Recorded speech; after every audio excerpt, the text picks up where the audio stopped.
বর্তমানে পরকীয়া এমন একটা ভয়ঙ্কর জায়গায় এসে পৌঁছেছে যে শুধুমাত্র এই পরকীয়া একাই যথেষ্ট হয়ে পড়েছে একটা সুখী হাসিখুশি সংসারকে পুরোপুরি ধ্বংস করে ফেলতে। শুধু বহির্বিশ্বে না, বর্তমানে বাংলাদেশেও কিন্তু পরকীয়া একটা অ্যালার্মিং টপিকে পরিণত হয়েছে।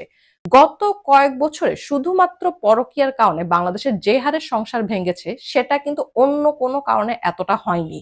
I mean compare to other reasons. আজকের ভিডিওতে আমরা স্বামী বা স্ত্রী পরকীয়া জড়িয়ে পড়ার একটি সবচেয়ে শক্তিশালী এবং বাস্তব কারণ সম্পর্কে জানবো। প্রথম কারণটা বোঝানোর জন্য ছোট কিন্তু বাস্তবধর্মী একটা গল্প বলি।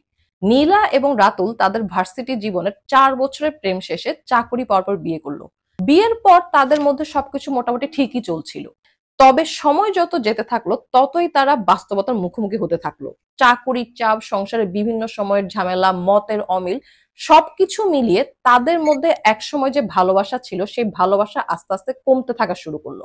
এখন তারা আগের মতো নিজেদের মধ্যে সময় দেওয়া তো দূরে থাক, বরং দেখা হলে কেবল তাদের মধ্যে মতবিরোধ চলতে থাকে, ঝগড়া চলতে থাকে, অপমান চলতে থাকে। এই অবস্থায় ইগো এসে এখন তাদের মনের ভিতর বাসা বেঁধেছে।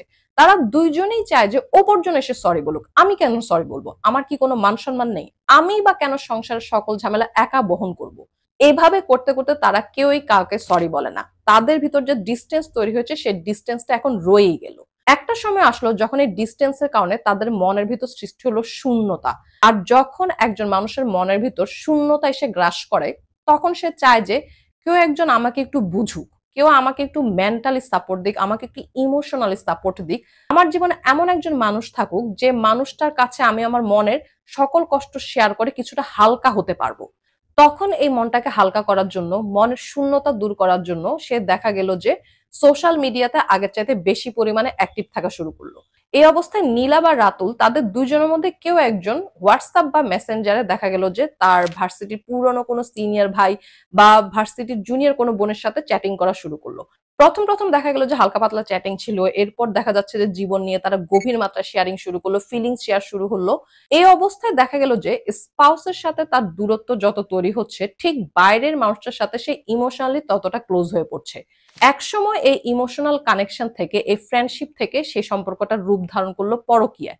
এখন ভার্সিটির সেই ছোট বোন বা সিনিয়র সে ভাই হয়ে গেল নীলা বা রাতুলের নতুন বয়ফ্রেন্ড বা গার্লফ্রেন্ড। এখন যে ঘটনাটা আমি আপনাদের সাথে শেয়ার করলাম, এই ঘটনাটা অহরহ ঘটছে।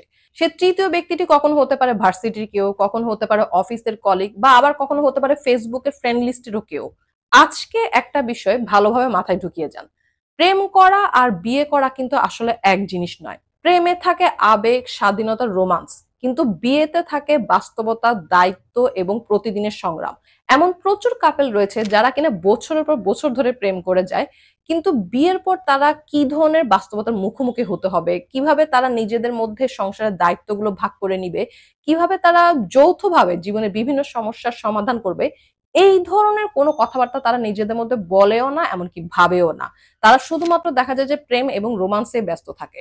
এরপর যখন বিয়ে হয়, বিয়ের কিছু সময় পর দেখা যায় যে তারা বাস্তবতার মুখোমুখি হয় এবং তখনই তাদের মাথায় আকাশ ভেঙে পড়ে। তখনই শুরু হয় বিভিন্ন ধরনের মতবিরোধ, ঝামেলা, ডিস্টেন্স শুরু হওয়া, এবং সোশ্যাল মিডিয়ার বদলতে তখন দেখা যায় সে থার্ড পার্টি এসে তাদের জীবনে এন্ট্রি করে। স্বামী বা স্ত্রী পরকীয়া জড়িয়ে পড়ার পিছনে এটা কিন্তু বর্তমানে খুবই একটা অ্যাভেলেবল রিজন। আজ এ পর্যন্ত। Thanks for watching.